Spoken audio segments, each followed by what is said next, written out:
Une belle grosse mallette aujourd'hui. Mais qu'est-ce que c'est que cette réplique qui sort de nulle part?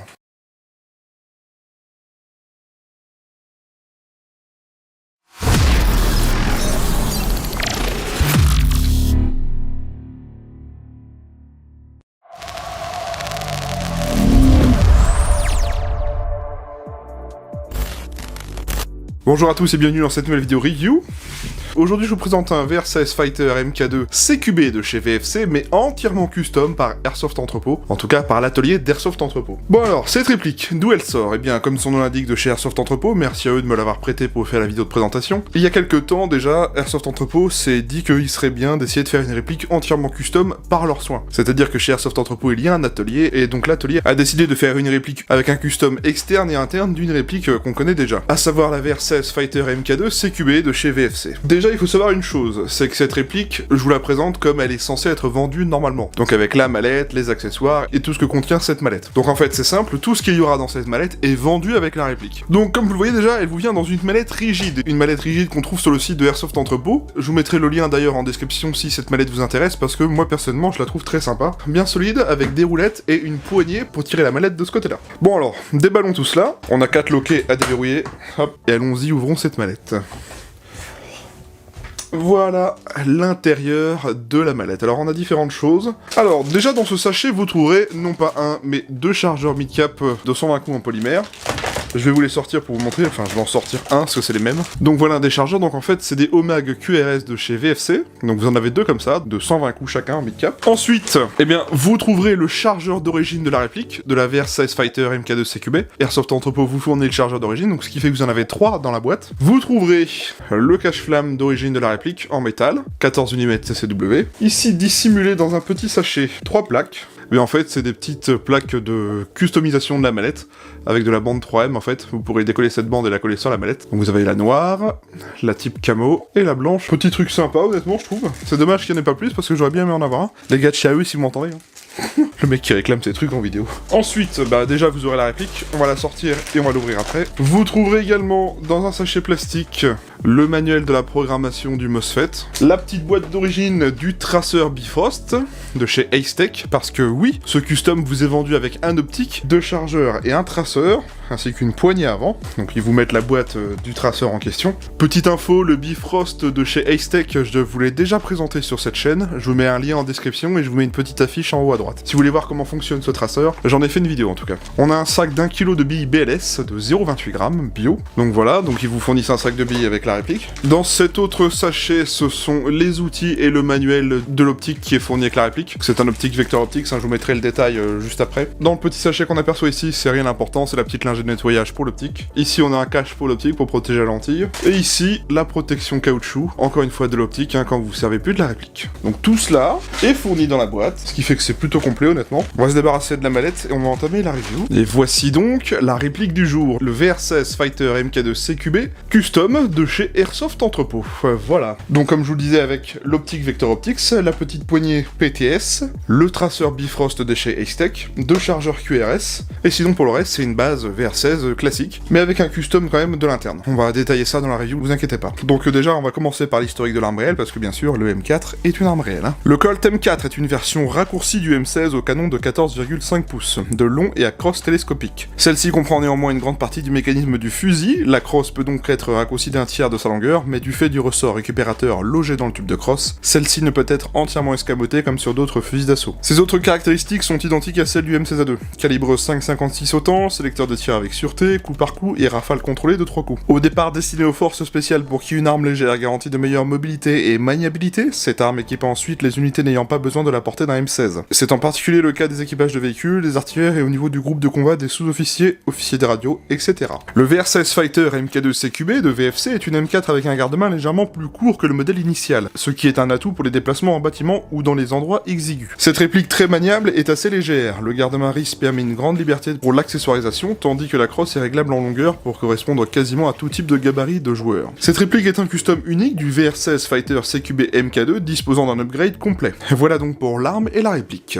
Bon, exceptionnellement, je n'ai pas de manuel pour la réplique parce que, en fait, il n'est pas inclus dans la boîte, en tout cas le manuel d'origine de la réplique. Ça reste un M4, honnêtement, il n'y a pas trop de complications spécifications et de toute façon je vais vous montrer tout ce qu'il faut savoir dans la review. Mais en tout cas il n'y a pas de manuel, mais il y a bien des manuels pour le MOSFET et l'optique. Donc voilà. Comment est-ce qu'elle fonctionne cette réplique? Eh bien c'est un AEG. Qu'est-ce qu'un AEG? Ce sont tout simplement des répliques qui fonctionnent avec une batterie. La plupart du temps la batterie se met dans la crosse ou dans le tube, ça dépend des modèles. Hein. La batterie actionne ce qu'on appelle la gearbox, c'est une grosse boîte mécanique qui fait remonter un piston. Le piston comprime de l'air et l'air comprimé sert à propulser la bille. Ça reproduit le mode semi et full automatique comme un vrai fusil d'assaut. C'est généralement ce qu'il y a de plus simple et de moins cher pour commencer l'airsoft, alors pas forcément avec cette réplique là parce que bah là on est sur un custom, donc à partir du moment où il y a un petit peu d'upgrade, ça coûte de l'argent, mais je veux dire, la plupart du temps, les AEG sont ce qu'il y a de plus simple quand vous êtes débutant, pas forcément pour toutes les marques, mais c'est le cas. Et puis bah aussi dans le fait que comme c'est électrique, l'hiver on a moins de soucis que le gaz, par exemple avec le gaz qui a des températures assez basses, c'est moins réaliste que du GBBR, mais c'est aussi plus simple et c'est aussi plus abordable. Alors après si vous avez le budget pour du GBBR, prenez du GBBR, mais en tout cas l'AEG, la plupart du temps c'est moins cher. Ça se désigne donc sous le nom AEG pour Automatic Electric Gun. Tapez donc Airsoft AEG sur Google et vous trouverez plein de choses différentes. Et bien si vous voulez bien, on va regarder la réplique de près, parce que la réplique d'origine a quelques petits marquages, puis bah au moins ça vous permettra de voir un peu ce que ça donne de visu. La VR16 Fighter avait des marquages d'origine et elle les a toujours, donc c'est des marquages gravés dans le matériau. Mode VR16, avec un logo très sympa. Calibre 5,95 mm, hein, donc vraiment fantaisiste hein, pour le calibre 6 mm, un numéro de série juste en dessous gravé. Ici on a un marquage Vega Force Company, donc VFC, MFG New Taipei City, Taïwan. Donc vous voyez vraiment que toute la réplique est sur du marquage fantaisiste. Le sélecteur de tir, Safe Semi-Auto. Une étiquette juste ici qu'on pourra bien sûr virer, hein, c'est pour vous indiquer le code du MOSFET quand vous achèterez la réplique. Sur la crosse on a un marquage Vega Force Company, QRS juste ici. C'est la crosse QRS VFC que je connais bien parce que je l'avais sur mon 416 pendant un moment. Du côté droit on retrouve le marquage QRS sur cette crosse juste ici. Sur la réplique on n'a pas le marquage du sélecteur de tir du côté droit. Rien complètement à droite. En revanche, on a des marquages sur les rails, en tout cas à l'arrière, juste ici derrière l'optique. On n'a rien en dessous de la réplique, non. En revanche, on va avoir un marquage sur le traceur, forcément. Acetec Bifrost avec un numéro de série pour le traceur. Marquage également vecteur optique, c'est bien forcément sur l'optique. Et c'est tout ce qu'on a comme marquage, en tout cas sur la réplique. Après, il y en a sur le chargeur, enfin sur les chargeurs. Sur les chargeurs QRS, c'est bien, hop, Vega Force Company, Patent Pending, avec un lien d'un site, ok. QRS, juste en bas, donc c'est vraiment les chargeurs QRS. Hein. En dessous du chargeur, au niveau du talon, on retrouve le marquage QRS. Du côté droit, on a le marquage d'une cartouche, 5,56 par 45, avec différents marquages juste ici. Et pour finir, le logo QRS encore une fois en bas du chargeur. Donc on a des marquages sur la réplique, sur les chargeurs, c'est plutôt pas mal. On a vraiment du marquage entre guillemets fantaisiste, hein, surtout sur la réplique, parce que bah oui, on va dire que c'était une invention de VFC, ce VR16 Fighter, même si ça ressemble vraiment beaucoup à M4, mais voilà. Après on a des marquages également sur l'optique, sur le traceur, bref, après ça c'est les marquages bien spécifiques de chaque fabricant, de chaque accessoire. Voilà pour les marquages. Bien, passons au contrôle de la réplique. C'est un type M4, je vous en ai déjà présenté plein, donc ça va pas changer grand chose. Commençons déjà par la sécurité. La sécurité sur les types M4, elle se manipule avec le sélecteur de tir, c'est tout simple. Le sélecteur de tir, il est ici. C'est ce fameux levier qu'on va décaler d'un sens ou de l'autre. Dans cette position, nous sommes en sécurité. Donc là, on pourra actionner la queue détente, mais il ne se passera rien, la réplique sera bloquée. En semi, nous aurons le mode semi, coup par coup. En full auto, en fonction de votre programmation du MOSFET, parce que oui, il y a un MOSFET dans cette réplique, soit vous aurez du burst, donc le burst c'est des rafales de 3 ou de 5, soit vous aurez du full automatique, donc ça c'est vous qui décidez en fonction de votre programmation. Le sélecteur de tir, il est pas ambidextre, comme je vous l'ai montré tout à l'heure. Donc sur ce modèle VR16, hein, c'est vraiment que du côté gauche. À l'arrière, on a la crosse type M4, qui est réglable sur 6 positions. Donc en voilà une, ça c'est la position minimale. Pour augmenter la longueur sur la crosse QRS, on prend le loquet ici, et on tire. Donc ça c'est la longueur maximale. Après vous avez des crans intermédiaires au milieu, plus ou moins longs, comme vous voulez. Hein. Cette crosse QRS, elle est vraiment pas mal, parce qu'on a plein de choses différentes. Déjà, on a un passage de sangle juste ici. On a un rail Picatinny en dessous de la crosse QRS, juste ici, donc tout petit, mais ça vous permettra de, je sais pas, mettre quelque chose. Et l'ouverture de cette fameuse crosse, on va y venir après pour l'emplacement de batterie, il est très simple. Au niveau des attaches sangles sur cette réplique, déjà vous en avez un en type 1 point ambidextre à l'arrière de la réplique au niveau du tube. Ça c'est très bien, j'aime bien les types M4 qui pensent à mettre ça dans sortie de boîte. Là vous pourrez mettre une sangle à gauche ou à droite, c'est métallique, y a pas de risque. Par contre, notez que en sortie de boîte, on n'en a pas spécifiquement à l'avant de la réplique. Donc après on a un garde-main Picatinny, vous pourriez y mettre un attache-sangle sur rail Picatinny, donc c'est pas le problème. Mais le principal, c'est que vous en avez un ici déjà en type 1 point. Ça c'est bien. Pour éjecter le chargeur sur cette réplique, eh bien ça se fait comme un type M4 standard, avec le Mag Catch juste ici du côté droit, ce gros bouton. Le chargeur tombe bien tout seul quand on appuie sur le Mag Catch, hein, vous voyez. Aucune difficulté à l'insérer ni à l'extraire, donc là on est sur du chargeur QRS, ça fonctionne bel et bien avec cette réplique. D'origine c'est pas le chargeur QRS, hein, mais voilà, on sait déjà que celui-là passe. On va faire un petit test de compatibilité des chargeurs juste après. Par contre, le Mag Catch, hein, il est pas ambidextre, il est que du côté droit, il n'y en aura pas de l'autre côté en tout cas. Le levier d'armement sur cette réplique est fonctionnel, ça vous permet d'ouvrir la trappe de réglage du hop-up juste ici. Donc on tire dessus, on vient bloquer à fond, voilà. On va venir après au niveau du réglage hop-up, et donc le ball catch, cette fameuse pièce-là, est fonctionnelle. Si j'appuie dessus, ça refermera la trappe du réglage. Vous voyez, comme ça. Les organes de visée d'origine de la réplique. Ce sont des organes de visée de type flip-up. On pourra rabattre et relever tout simplement comme ceci en tirant dessus. Donc l'arrière est réglable en dérive, uniquement, avec la molette incrustée à l'organe de visée. Et à l'avant, on a un guidon, qui lui sera réglable uniquement en hauteur, directement avec l'organe de visée en lui-même. Voilà, on tourne d'un sens ou de l'autre pour augmenter ou réduire la hausse. Bien sûr, sur cette version custom par Airsoft Entrepôt, vous avez un optique de chez Vector Optics de fourni avec la réplique. Je vous mettrai la fiche produit de l'optique si jamais il vous intéresse, ou directement en description, donc comme ça vous donnera des infos supplémentaires. Vous avez bien sûr un grand rail Picatinny en métal sur toute la surface supérieure de la réplique, pour y mettre n'importe quelle optique de votre choix, si vous aimez pas celui-là par exemple. Pour l'accessoiriser, cette réplique, vous avez des rails Picatinny métalliques sur le côté droit, au-dessus, à gauche et également en dessous, d'où le fait qu'il vous ait fourni une poignée PTS, je vous rappelle. À l'avant de la réplique, vous avez un traceur d'installer directement en sortie de boîte, mais bien sûr, vous pourrez le dévisser, et vous trouverez un pas de vis 14 mm CCW si vous voulez mettre un modérateur de son, le cache-flamme d'origine, ou un traceur autre que celui-ci. Vous voyez, on trouve le pas de vis, avec le petit canon interne qui dépasse d'ailleurs. Mais si par exemple vous voulez pas garder le traceur, c'est tout à fait possible de mettre autre chose, tant que c'est du 14 mm CCW, je le rappelle. Pour parler un petit peu de l'optique, donc il est tout bête, vous avez l'installation de la pile sur le dessus, le réglage de la dérive avec cette petite molette là, donc normalement il y a des caches. Ici, la molette de la hausse, et sur le côté droit, vous avez deux boutons, un plus, un moins. Le plus augmentera la luminosité, et le moins réduira la luminosité tout simplement. Et ça c'est la face avant de l'optique. Donc ça reste un point rouge classique, mais ça vous permet d'avoir un petit optique en sortie de boîte avec la réplique. Si jamais vous achetez la réplique et que vous avez besoin d'infos sur l'optique, le manuel de l'optique est bien sûr fourni dans la boîte. Et sinon voilà pour les contrôles standards de la réplique, vous voyez c'est un type M4, on a déjà vu plein, ça reste très classique, jusque là c'est un VR16 custom, c'est tout. Le réglage du hop-up de cette réplique, alors comme je vous l'ai dit tout à l'heure, il faut tirer le levier d'armement. Je tire le levier d'armement, je bloque à fond, je zoome, et voici donc notre réglage hop-up. C'est une molette rotative. Je vais vous détailler l'interne juste après, mais en ce qui concerne le bloc hop-up, on est sur le bloc hop-up d'origine VFC. Ils l'ont pas changé par choix, mais par contre le joint et le tensionneur ont été changés. Sinon, moi j'ai testé la réplique à la 28. Vous allez voir que le hop-up fait bien son boulot, il est très performant, il ne se dérègle pas tout seul, et il est facile d'accès parce qu'il n'y a aucun démontage à faire. Et une fois que vous l'avez réglé, comme je vous l'ai dit tout à l'heure, vous appuyez sur le ball catch juste ici. Et voilà, ça a refermé la trappe, tout simplement. Donc voilà, du hop-up type M4AEG standard. L'emplacement de batterie de cette réplique. Alors, il est très simple. Tout à l'heure, je vous disais que je connaissais bien la crosse QRS, cette fameuse crosse, parce que je l'avais eu sur mon 416 VFC full custom que j'avais fait. Moi, j'ai toujours bien apprécié cette crosse parce qu'elle a beaucoup de place au niveau emplacement, et elle est simple à ouvrir. Pour ouvrir le talon de la crosse, vous avez un loquet ici, un loquet de l'autre côté, vous appuyez sur les deux, vous pressez les deux en même temps, et hop, et vous tirez le talon. Vous voyez, ça se lève comme ceci. Et donc là, on trouvera une connectique TEDIN, parce que la réplique est équipée du MOSFET Jeftron optique. Et donc en placement de batterie, et bien en fait, toute la crosse déjà ici a un grand espace. Vous voyez que là, je rentre facilement mon doigt, il y a une belle épaisseur déjà pour mettre une batterie ici. Vous pouvez également la mettre dans le tube, ce qui fait qu'on a encore plus de place. Et si vous souhaitez mettre une batterie type double stick, et bien dans ces emplacements-là, vous avez des caches à retirer, hop, hop, vous mettez vos deux sticks, et ensuite, et bien vous remettez vos caches. Et voilà, vous voyez que cette crosse, elle est vraiment très bien en termes d'emplacement de batterie. De toute façon, vous avez le tube, type crosse d'M4, donc vous avez largement la place de mettre une batterie. Je vais profiter d'avoir ouvert l'emplacement de batterie pour vous montrer un petit peu comment installer une fameuse batterie. Moi, pour vous dire, j'ai utilisé cette batterie-là. Une 11 1450 mAh 30C de chez LG. Autant vous dire que c'est une belle mémère, une belle plutôt fat. Donc moi, je l'ai mis directement dans le tube.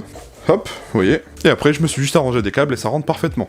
Preuve en est, là je vais la brancher. Et voilà, là j'ai rentré la batterie, vous voyez, il y a vraiment beaucoup de place, il n'y a aucun problème. Donc ce VR16 custom d'Airsoft Entrepôt, il est équipé du MOSFET Leviathan Jeftron V2 optique. Alors ce MOSFET, je le connais bien parce que je l'avais dans mon M249 GEP custom par Gearbox Custom Airsoft à l'époque. Autant vous dire que c'est un très bon MOSFET, surtout en optique. Quand j'ai branché la batterie tout à l'heure, vous l'avez peut-être pas entendu, mais je vais essayer de vous remontrer. Lorsqu'on branche la batterie avec ce MOSFET, eh bien, il n'y a pas de petit bruit comme chez Titan, mais on a une vibration au niveau du moteur. Donc là, le MOSFET a bien détecté ma batterie. Nous, on va déjà faire le test de tir à vide, donc allons-y. Pour le test de tir à vide, j'enlève le chargeur, il n'y a pas de bille dans le bloc hop-up, et on va regarder la réactivité de la queue de détente. Donc déjà, on a un petit débattement, vous voyez. À ce niveau, j'ai une petite résistance, pas très prononcée, mais si je continue d'appuyer, voilà, j'ai le tir.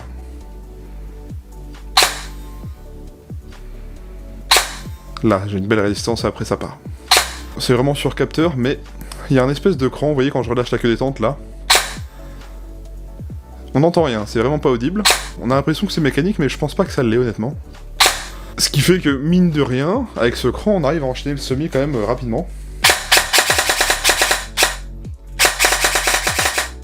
voyez que ça marche bien, honnêtement. Hein. Et donc, si je passe sur le full, donc d'origine, en tout cas, quand j'ai reçu la réplique, j'y ai pas retouché depuis. J'ai reçu la réplique, elle était programmée pour du burst de 3. Donc, vous voyez...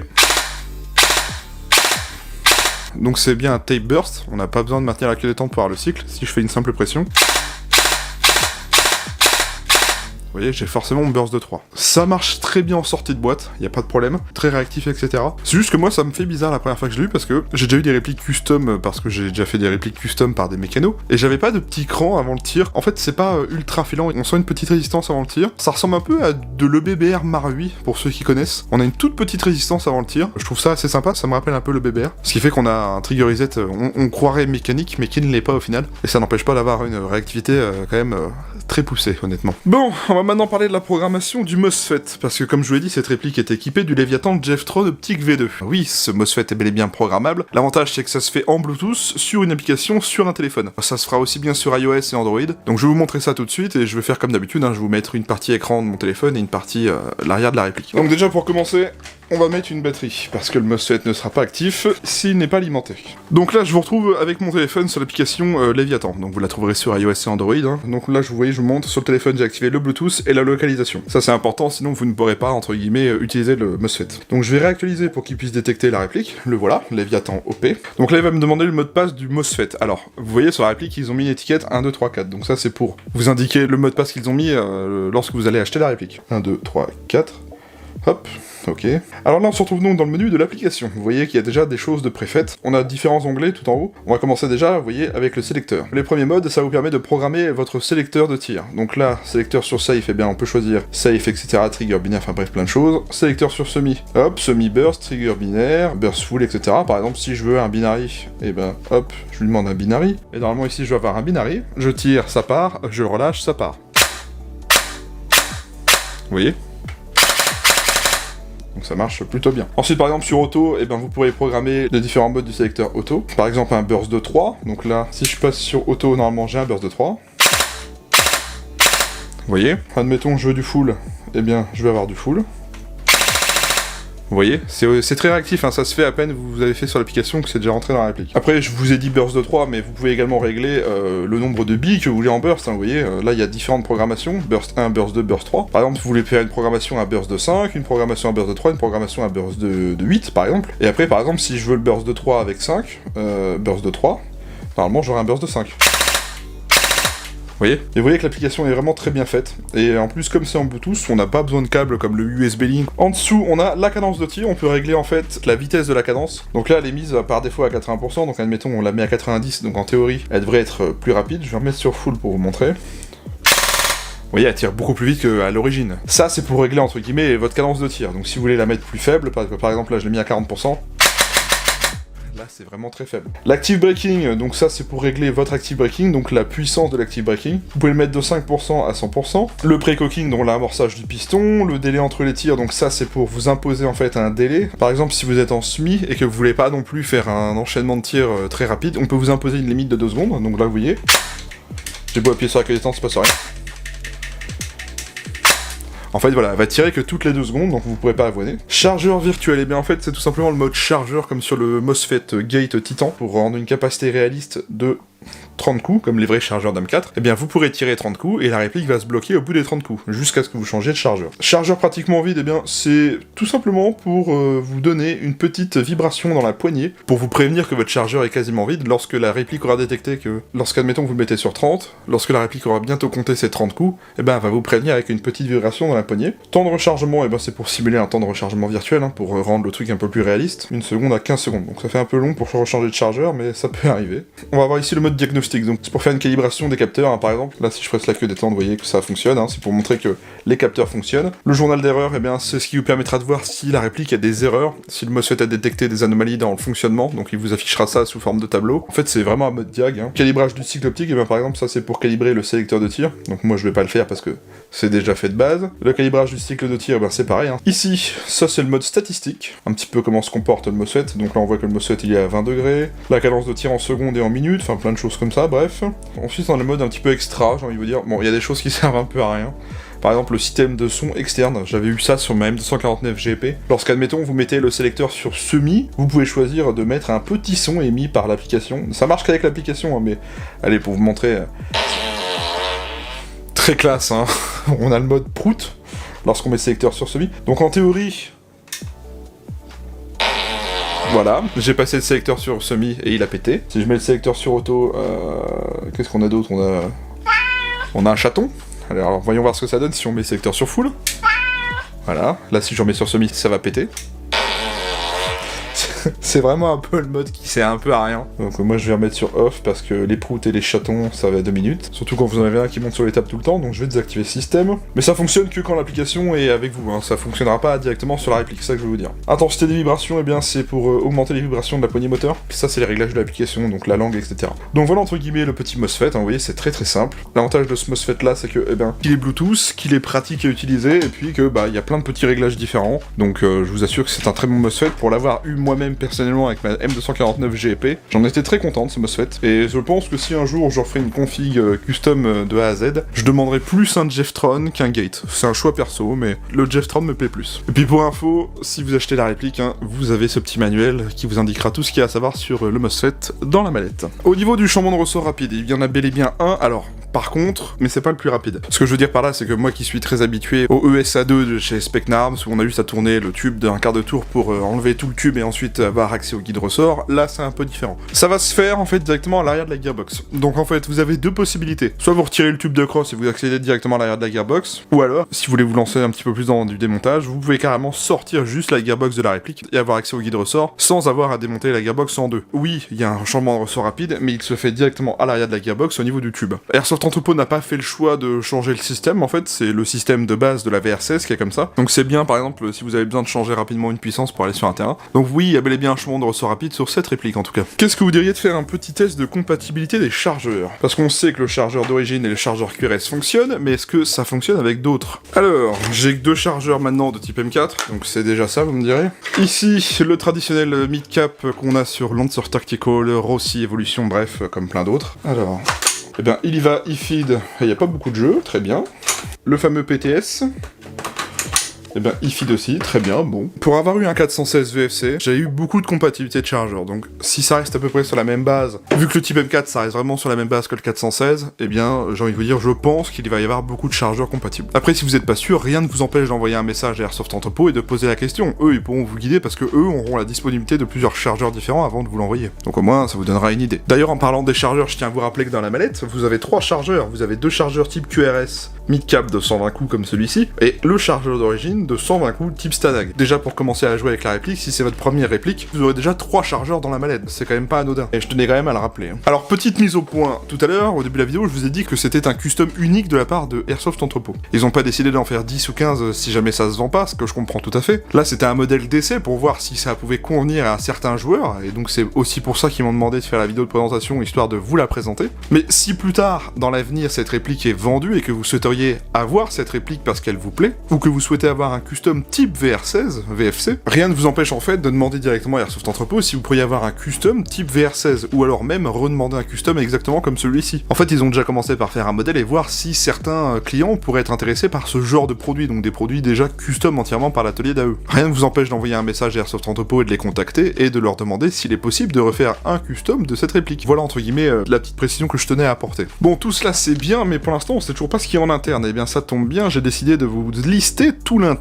de la réplique. On va commencer déjà par la partie Gearbox. On est sur une Gearbox V2 déjà, pour commencer. À l'intérieur, la réplique est équipée d'une MOSFET Leviathan Jeftron V2 optique, avec une détente speed de chez Leviathan, un piston SHS de 14 dents, avec une modification apportée par Airsoft Entrepôt. Et en fait, la modif en question, c'est qu'on se retrouve avec un piston de 13,5 dents, donc il y a une dent qui a été ajustée de moitié, donc ce qui fait qu'on a un piston de 13,5 dents, on va dire. Une tête de piston FPS Softair, une tête de cylindre ATM Extra Précision, un nozzle ATM 21,35 mm en aluminium, une tapeute plate SHS, un moteur SHS High Torque. Au niveau du canon et joint, on est sur un canon ATM de 6,02 mm de diamètre par 275 mm de long, un joint pop Maple Leaf 60 degrés, un tensionneur Maple Leaf, et le bloc up est d'origine. Donc voilà entre guillemets pour l'interne de la gearbox et aussi au niveau du canon joint. Et bien sûr, comme je vous l'ai dit, il y a aussi le custom externe, donc avec les petits accessoires vendus avec. Donc comme je vous le disais tout à l'heure, on a donc 2 chargeurs QRS comme ceci, la poignée PTS EPF2-S, le traceur Ace-Tech Bifrost et le Red Dot de chez Vector Optics, le Red Dot Centurion 1x30. Et bien sûr, la réplique est livrée avec un sachet de billes de 0,28 g bio de chez BLS et une mallette étanche de chez Airsoft Entrepôt. Donc voilà entre guillemets le custom interne, externe et avec les accessoires complets. Parlons maintenant des finitions et matériaux de cette réplique. Donc déjà la VR16 Fighter MK2, de base elle est quand même très bien finie. Et là, forcément, on n'a pas vraiment beaucoup changé l'externe, donc ça reste vraiment bien fini. On va détailler les parties plastiques de la réplique. Alors pour commencer, on va voir le chargeur, la poignée pistolet et la crosse. Bien sûr, on peut rajouter la petite poignée avant, bon, vu qu'elle n'est pas fournie avec la réplique de base, et là, voilà, on a la poignée avant qui est en polymère renforcé. Et sinon après, c'est du très bon plastique de bonne qualité. Alors moi qui ai déjà eu un HK416 VFC, je vous assure que les plastiques sont vraiment de bonne qualité, même s'il n'y en avait pas beaucoup, que ce soit dans la crosse ou dans la poignée. Moi j'ai jamais eu à constater de choses vraiment horribles. Et pour le reste, on va avoir du métal de partout. Le garde-main, le upper, le lower, les attaches sangles, le tube de crosse, le petit optique, la queue détente, le ponté, le sélecteur de tir, le ball catch, le traceur bien sûr, le canon externe, tout cela est en métal. J'ai oublié, on a également un petit peu de polymère au niveau des organes de visée. L'organe de visée arrière et l'organe de visée avant, d'origine. Oui, ils sont en polymère, mais de très bonne qualité comme je vous l'ai dit. Au niveau des finitions en général, vous allez pas me dire que c'est moche. Marquage gravé s'il vous plaît, les marquages sur le chargeur. On a un peu de jeu avec la crosse QRS, moi je l'avais aussi sur mon 416, vous voyez. Mais sinon, en ce qui concerne les assemblages, c'est vraiment très bien fait. On n'a pas de jeu dans le garde-main, un tout petit peu de jeu dans le chargeur mais ça va. Puis ben voilà quoi, c'est quand même... très joli, vous me direz pas le contraire. Ça ressemble un peu à un MK18 avec ce garde-main, mais c'est pas vraiment un MK18, hein, c'est pas un garde-main de Daniel Defense. On n'a pas de bavure métallique, pas de choses vraiment flagrantes, j'ai envie de vous dire. Comme je vous l'ai toujours dit, les externes VFC, moi, m'ont jamais déçu. C'est toujours plus l'interne d'origine qui me dérange chez VFC, mais là, comme plus rien n'est d'origine en interne, eh ben oui, forcément, c'est pas non plus un point qui va nous choquer. Bon, on va parler des caractéristiques techniques. Alors, c'est une réplique de calibre 6 mm à propulsion AEG. Disposant d'origine du connectique TEDIN, elle dispose des modes de tir Safe, Semi, Auto, Binary, Burst, enfin bref, c'est programmable avec le MOSFET. Elle est annoncée à 1 Joule 3, soit à peu près 370 FPS, on verra ça au test chronie pour le coup. Elle fait une longueur minimale avec le traceur de 730 mm contre une longueur maximale de 815 mm. Elle pèse 2950 grammes, la longueur de son canon interne est de 275 mm et c'est un 6.02 mm d'origine. Elle dispose de rail tactique Picatinny intégré, elle dispose d'un pas de vis 14 mm C7W, elle dispose d'un hop-up réglable, elle ne dispose pas du blowback, elle dispose d'un MOSFET programmable, le Leviathan Jeftron V2 optique Bluetooth, elle dispose d'un changement de ressort rapide, elle est livrée avec 3 chargeurs de 120 coups chacun mid-cap, c'est une gearbox version 2 classique, elle est fabriquée entièrement en métal et polymère, elle est de couleur noire et c'est fabriqué par VFC, entièrement customisé par Airsoft Entrepôt. Voilà pour les caractéristiques techniques. Bon, on a fait le tour de la réplique, on va aller au test chronie et au test de tir et je vous retrouve juste après. Allez, à tout de suite.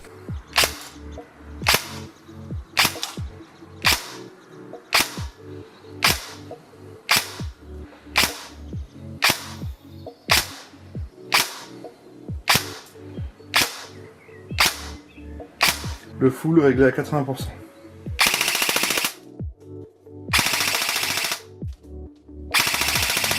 Une moyenne de 3,70, donc 1 joule 3 à la 0,20. Et en moyenne, allez, 14-15 billes secondes, réglé à 80%, je rappelle. Hein. Après, vous pouvez augmenter la cadence ou la réduire, c'est vous qui voyez. Test de tir du VR16 Custom par Airsoft Entrepôt.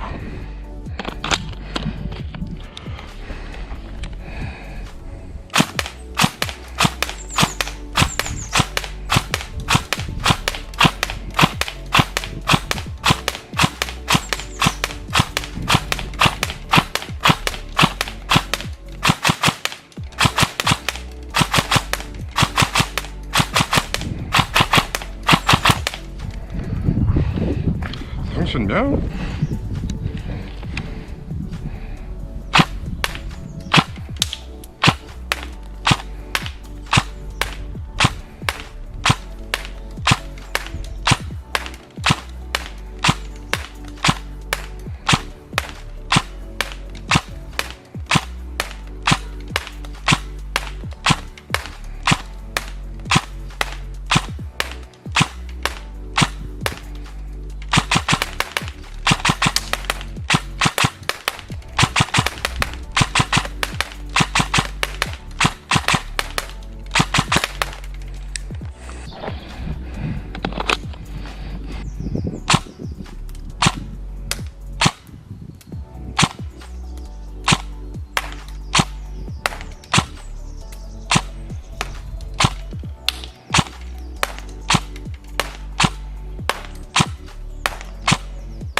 le full maintenant.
Le petit VRC Custom par Airsoft Entrepôt. La moindre des choses qu'on puisse dire, c'est que il fonctionne bien. Hein. Niveau portée, on est bon. Niveau précision et groupement, c'est plutôt bon aussi. Pour un truc tout prêt en sortie de boîte, j'ai envie de vous dire, il fait bien le café, il fait bien son taf. Donc moi je dis que c'est une bonne petite réplique quand même.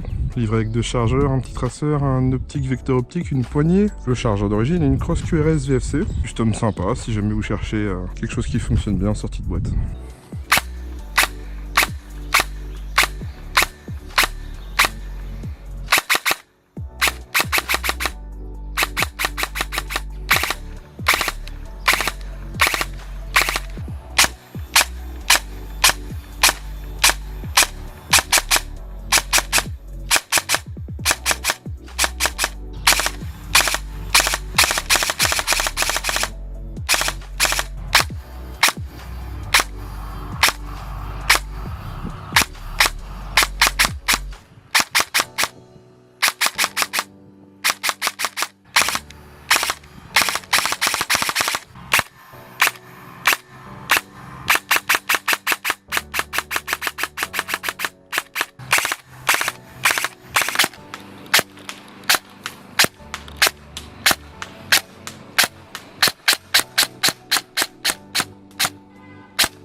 Je ressors donc du test de tir. Alors que vous dire de cette réplique? Eh ben ça fonctionne bien, hein. On était à la 0,28 le jour du test, il faisait plutôt bon, il n'y avait pas de vent, donc ça allait. Déjà, ce que j'ai remarqué, c'est que déjà on a une réplique très fonctionnelle, donc c'est très réactif, ça marche très bien. Au niveau portée, on a facilement 50-60 mètres, hein, sans chipoter, il n'y a pas de souci là-dessus. Le groupement me paraît plutôt bon, on était à la 28 et je pense que même de la 30 peut facilement être levé avec le hop-up, donc pas de problème. Moi la chose que j'aurais aimé pour ce petit custom honnêtement, c'est peut-être mettre un autre bloc hop-up que celui d'origine. Le VFC fonctionne très bien, il n'y a pas de problème. Moi perso, quand je fais un upgrade vraiment complet avec l'interne et aussi le canon joint, je me dis ouais, on pourrait peut-être mettre un petit bloc hop-up, même si certains blocs hop-up peuvent coûter cher, je pense par exemple au bloc max. Mais même sans forcément mettre un bloc max, moi j'aurais potentiellement aimer un petit bloc hop-up. Celui d'origine, c'est celui qu'on a actuellement pour la vidéo, et il fonctionne très bien, vous l'avez vu, il n'y a pas de problème. C'est vraiment que c'est moi qui chipote, mais sinon, pour le reste, j'ai rien à dire. Ça fonctionne bien, c'est réactif, on a de la portée, le groupement est bon. Lui, stagiaire, a trouvé que la réplique fonctionnait très bien. Bah écoutez, on est deux sur cet avis, donc moi, pour avoir déjà vu plusieurs répliques dans les mains, oui, franchement, c'est une bonne réplique. C'est aussi là qu'on va parler du prix, et oui, c'est un petit peu la partie qui fâche, forcément, à chaque fois. Mais faut se dire que là, on a une réplique entièrement custom, donc on a un custom interne, on a des accessoires de vendus avec, et tout cela vendu avec un paquet de billes et une mallette. Pour quelqu'un qui souhaiterait une réplique full custom en sortie de boîte, qui n'ait pas envie de mettre les mains dedans parce qu'il connaît pas la mécanique, ça peut clairement être une réplique envisageable, sachant que là, c'est une réplique faite par un magasin, ce qui veut dire qu'il y a un SAV et une garantie derrière. C'est aussi ça qu'il faut voir. Donc voilà, et en plus en français, donc au moins vous êtes sûr qu'on vous répondra en français et on vous répondra. On va parler du prix tout de suite, on va d'ailleurs faire la transition là-dessus. Au niveau du prix de cette réplique, donc là je vous l'ai dit, c'est un truc qui va peut-être forcément un peu faire grincer des dents certains, mais c'est comme ça, c'est pas moi qui décide les prix, bref. La réplique chez Airsoft Entrepôt, donc ce modèle que je vous présente dans les mains, elle est à vendre à 989,90 €. Oui, c'est presque 1000 €, je vous accorde. Mais là, on parle pas d'un AEG simple, on parle d'un AEG custom en interne, en externe, et vendu avec des accessoires quand même plutôt sympa. Au final, tout cela fait un prix assez élevé, c'est sûr. Je pense que ça se tourne vraiment pour un joueur qui ne veut pas trop mettre les mains dans la mécanique, et qui veut une réplique fonctionnelle upgrade en sortie de boîte. Moi, par exemple, moi, la mécanique, je n'y connais rien, et j'ai pour toujours principe de me dire, si tu connais pas, tu touches pas. La seule fois où j'ai essayé de démonter une gearbox, il y a un truc qui a sauté, j'ai jamais retrouvé le machin, j'ai dit, ça dégage. Moi, je suis ce genre de mec, je veux pas mettre les mains dedans, c'est comme ça, je préfère laisser ça à des gens qui ont les compétences de le faire. Et moi, je serais un peu de ce genre-là, par exemple, si j'avais envie d'un custom en sortie de boîte qui fonctionne bien, il y a déjà plusieurs shops qui proposent ça en ligne, hein. Je pense par exemple à OP Store, à Power 6, etc. Et Airsoft Entrepôt, là, nous propose enfin leur alternative. Donc maintenant, à vous de voir si vous voulez vous prendre cette réplique et aussi mettre le budget pour avoir cette réplique. La plupart d'un custom complet, c'est aux alentours de ces prix-là. Si je vous disais le prix de mon custom de ma M249 GP, on est beaucoup plus élevé que ça, et oui, forcément, ça coûte de l'argent, mais à la fin, on est content. Donc voilà pour la petite précision, et pour le prix. Je tiens à vous rappeler que Airsoft Entrepôt et moi, on travaille ensemble depuis un petit moment, et on a mis en place un système d'affiliation. Qu'est-ce que c'est ? Eh bien en fait, l'affiliation, c'est un lien affilié envers ma chaîne YouTube et leur site, où lorsque vous utiliserez ce lien affilié, par exemple, pour faire une commande, des billes, du gaz, un optique, ce que vous voulez en fait, quand vous utiliserez ce lien, en fait, vous, ça vous coûtera pas plus cher, ça changera rien à votre commande, c'est juste que moi, vous me donnerez un avantage avec Airsoft Entrepôt qui parfois m'aide à compléter les vidéos. Par exemple, le Glock 17 Gen 5 Mark 8, j'avais acheté un accessoire exprès pour cette vidéo. Ça m'avait évité d'y mettre les sous de ma poche, et tant mieux. Pour faire simple, vous soutenez indirectement la chaîne sans débourser 1 €, ça vous coûte pas plus cher, ça vous coûte rien à vous de votre poche. C'est juste que en fait, lorsque vous utilisez le lien, ça montre que vous voulez soutenir la chaîne et ça fait plaisir parce qu'il y en a déjà plein parmi vous qui l'ont fait. Il y en a qui continuent à le faire, donc un grand merci à tous. Si vous voulez vous faire plaisir et aider la chaîne, utilisez mon lien affilié qui est juste en dessous dans la description. Bien, écoutez, maintenant je remercie Airsoft Entrepôt qui m'a prêté cette réplique pour vous faire la présentation. Alors oui, il m'avait envoyé la réplique pour entre guillemets faire un peu la promo, mais je pense qu'ils voulaient aussi vous montrer ce qu'ils étaient capables de faire. Donc voilà, à vous de voir maintenant si vous êtes prêts à passer le cap. En tout cas, un grand merci à eux pour m'avoir proposé cette petite réplique parce que c'était mine de rien très sympa. Bien sûr, je vous mets le lien du site, de la réplique, des chargeurs, de tous les accessoires en description, le lien de tous les réseaux sociaux de Airsoft Entrepôt en description également. Comme d'habitude, ça ne change pas. Vous pouvez dès maintenant vous abonner à la chaîne YouTube. Pensez bien à activer la cloche et les notifications, ça vous permettra d'avoir une notif quand je programmerai et que je sortirai une prochaine vidéo. J'ai également Instagram, c'est le seul réseau social que j'ai, c'est pour suivre mes actualités hors vidéo, donc les stories, les posts communautaires, bref. Donc voilà, si vous voulez suivre l'actualité un petit peu de la chaîne en dehors, je vous mets le lien en description. Si la vidéo vous a plu, n'hésitez pas à mettre un petit pouce bleu, à commenter, liker et partager. Dites-moi ce que vous pensez de cette réplique, dites-moi ce que vous avez pensé de la vidéo en général. Si vous êtes content de voir que Airsoft Entrepôt propose maintenant des customs, si vous voulez voir d'autres choses, n'hésitez pas à partager ce que vous en pensez, peut-être que dans le futur Airsoft Entrepôt proposeront des customs sur des GBBR, des snipers, des choses comme ça. Montrez-leur que ça vous donne envie et que vous voudriez voir tel custom sur telle chose. N'hésitez pas, la partie commentaire est là pour ça. Tant qu'il s'est bien construit et qu'il y a des arguments, moi j'accepte. La vidéo est dès à présent terminée, j'espère que ça vous a plu. Merci à tous d'avoir regardé en live le vendredi soir, merci à tous ceux qui la regarderont plus tard. Si vous allez jouer ce week-end, profitez bien. S'il fait beau chez vous, tant mieux. Moi personnellement ce week-end il va faire dégueulasse, donc je vais rester chez moi. Tant pis. Pour ceux qui restent chez eux comme moi, reposez-vous bien, profitez de votre week-end. En attendant, je vous retrouve très vite pour une autre review la semaine prochaine. Prenez soin de vous, portez-vous bien, bonne semaine, et salut à tous.